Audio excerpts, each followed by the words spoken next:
नमस्कार, स्वागत है आपका और आप देख रहे हैं अपना यूट्यूब चैनल रीमेक एडुपाथ। आज अखबार में ये खबर छपी है कि हर जिले के शहरी क्षेत्र में शिक्षक सरप्लस, अब गांव में होगी तैनाती। इसका एक टेक्निकल आधार है। सबको पता है कि शहरी क्षेत्रों में जो विद्यालय है वहां सरप्लस शिक्षक है, अब उनकी तैनाती गांव में होगी।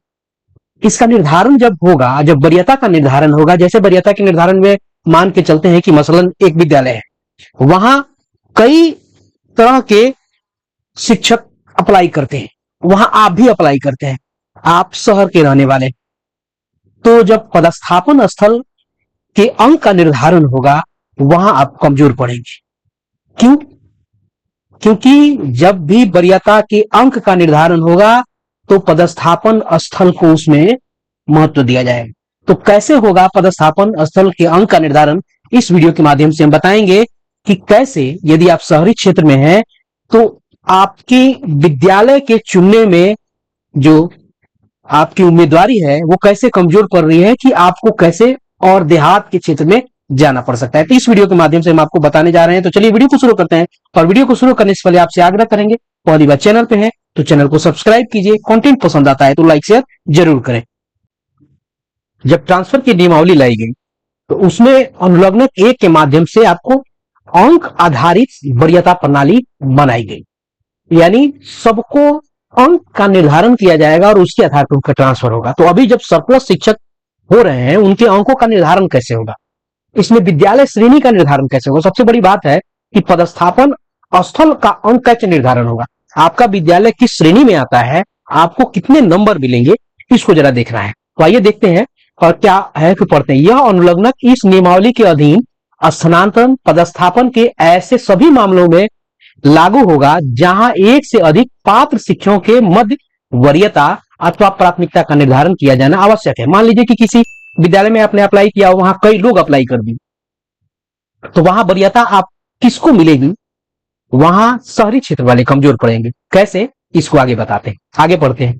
स्थानांतरण एवं पदस्थापन में पात्र शिक्षकों के मध्य वरीयता का निर्धारण सेवा अंक, पदस्थापन अंक एवं वरीयता अंक से युक्त पारदर्शी, वस्तुनिष्ठ एवं अंक आधारित प्रणाली के आधार पर किया जाएगा। अंक आधारित वरीयता सूची स्थानांतरण हेतु पात्र शिक्षकों को प्राथमिकता देने का वस्तुनिष्ठ आधार प्रदान करेगी।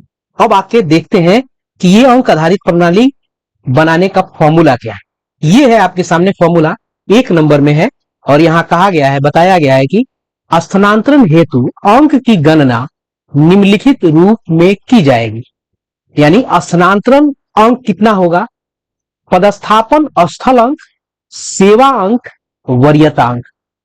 अब इसमें सेवा अंक को पहले जान लेते हैं, हम जाएंगे इस पदस्थापन अंक को विस्तृत रूप से जानने बाद में। सेवा अंक, और यहां एक बड़ी बात यह है कि वरीयता सूची जब बनेगा वो अवरोही क्रम में बनेगा, यानी सबसे टॉप वरीयता, उसके बाद उससे कम वाला वरीयता, उससे कम वाला वरीयता, उससे कम वाला वरीयता, उससे कम वाला, ऐसे करके बनेगा। तो जो सबसे टॉप पे जिसका पदस्थापन यानी स्थानांतरण अंक होगा उसी को वो विद्यालय मिलेगा, वो इसी की बात की गई है अवरोही क्रम में। अब सेवा अंक को जानते हैं।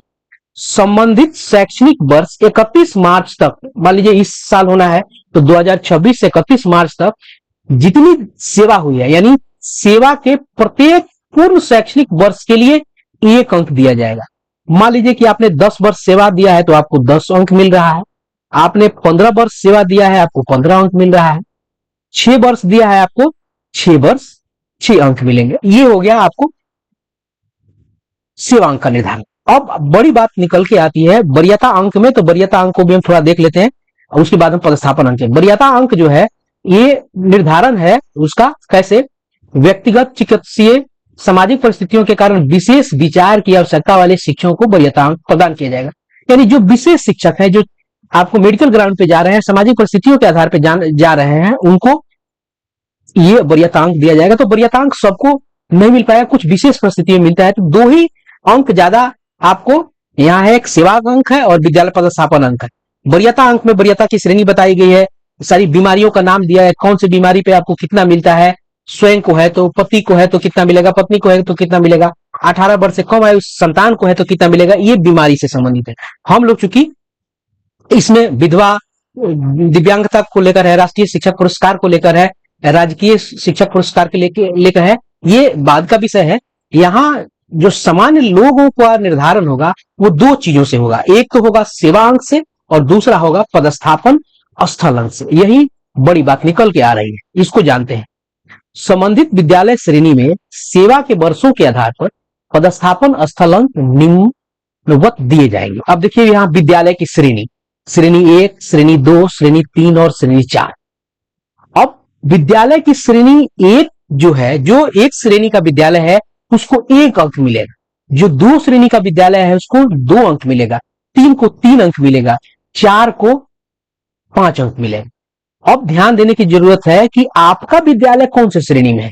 इसको जैसे हम देखते हैं तो सारा दूध का दूध और पानी का पानी हो जाएगा। 1 नंबर श्रेणी वाले को 1 अंक मिल रहे हैं और 2 नंबर श्रेणी को 2 अंक मिलता है। इसको ये कैसे क्लियर होगा, जब एसओपी जारी हुआ था उस एसओपी में आपको, ये एसओपी है जो आपके सामने मैं स्क्रॉल कर रहा हूं, इसी एसओपी में 19 नंबर बिंदु पे इसको स्पष्ट किया गया है। अब आइए जरा देखते हैं और यहां चीजें स्पष्ट कैसे हो जा रही है।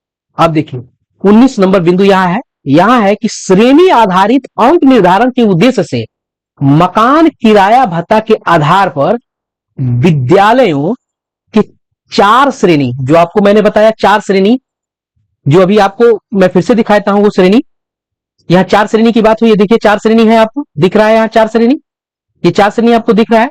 अब इसी 4 श्रेणी की बात वहां की जा रही है। चलिए फिर से देखते हैं 4 श्रेणी कौन कौन से हैं। अब इस 4 श्रेणी में श्रेणी 1 जिसका मकान किराया भत्ता 20% है, यानी जो एकदम शहर में रह रहा है उसको कितने अंक मिलेंगे, श्रेणी 1 को वहां मिलना था एक श्रेणी को 1 अंक, तो जो एकदम पूरे 20% एचआरए पा रहा है उसको 1 मिलेगा और वो श्रेणी नंबर 1 का विद्यालय है। श्रेणी 2 मकान किराया भत्ता 10% और इसी में सबसे ज्यादा शहरी क्षेत्र के लोग हैं। ये तो आपको बड़े बड़े शहर की बात है, ये पटना की बात हो गई। सामान्य शहरों में जिसको 10% मिल रहा है वो दूसरे श्रेणी का है और उसको मात्र 2 अंक मिलेगा। उसके बाद श्रेणी 3 मकान किराया भत्ता 7.5 है, यानी तीसरे श्रेणी का, उसको मिलेगा 3। और श्रेणी 4 जो मकान किराया भत्ता 5, यानी 4 नंबर पे जो जिसको 5% मिलता है उसको मिलेगा 5। अब एक विद्यालय है, यहां 2 शिक्षक ने अप्लाई किया, एक शहर के क्षेत्र रहने वाले हैं जिनको 10 वर्ष की सेवा है और इसको भी 10 वर्ष की सेवा है, ए है और एक बी है। बी जो है 5% वाले हैं और ए जो है ये 10% वाले हैं। अब देखिए इनके सेवा अंक का निर्धारण होगा तब जब पदस्थापना अंक का, तो सेवा अंक इनको 10-10 दोनों को मिल गए। ये आपको देहात के रहने वाले हैं और ये शहर के रहने वाले हैं और इन्होंने एक ही विद्यालय जेड में मान लीजिए अप्लाई किया है। 10 वर्ष दोनों की सेवा है, 10-10 अंक उनको सेवा का मिल गया। अब विद्यालय पदस्थापन में सारा खेल है और विद्यालय पदस्थापन में इनको ये 10% वाले में, तो इनको यहां मिलेगा 2, चूंकि ये दूसरे नंबर श्रेणी के विद्यालय से आ रहे हैं, इनको मिलेगा 2। 5% वाले को मिलेगा 5। अब यहां जोड़ के देखिए कि किसका पलड़ा भारी हो रहा है। ए श्रेणी वाले ये शिक्षक जो 10% में थे उनको 12 हो रहा है और जो देहात के शिक्षक थे उन्होंने उस विद्यालय मांगा है, उनका वरीयता जो अंक का निर्धारण हो 15 हो जाएगा। यानी यहां कौन पिछड़ रहा है, जो शहर में रहने वाला था उसको कम अंक मिलेगा और जो देहात में काम करने वाला था उस व्यक्ति को ज्यादा अंक मिलेगा। यही है विद्यालय के श्रेणी का निर्धारण जो यहां मैंने स्पष्ट कर दिया। और इसी के आधार पे आप अगर यहां आके फिर से इसको सौटी पर इसको देखते हैं तो यही दिख जाएगा, जो लोग सबसे ज्यादा 10% वाले में है उसको मात्र 2 अंक मिलेगा और जो 5% वाले में है, इसको यहां मैं बिठा दूं तो 20%, 10%, 7.5% और ये 5%। जो 5% वाले हैं उनको 5 अंक वेटेज मिल रहा है और 10% को कितना, यही डिफरेंस हो जा रहा है 3 का, यानी 3 अंक का डिफरेंस हो जा रहा है और 3 अंक का डिफरेंस मैटर करता है। तो शहर के रहने वालों उन शिक्षकों के लिए ये थोड़ी सी चिंता की खबर है कि गांव में अब उनको जाना होगा। इसी को लेकर विद्यालय जो शहर में है उनके सरप्लस शिक्षक को गांव में लेकर जो अखबार में खबर प्रकाशित की गई थी उसकी सच्चाई यही है। तो इस वीडियो में इतना ही, मिलते हैं जल्दी ही नए कंटेंट और नए इन्फॉर्मेशन के साथ। तो अपना ख्याल रखें, जय हिंद।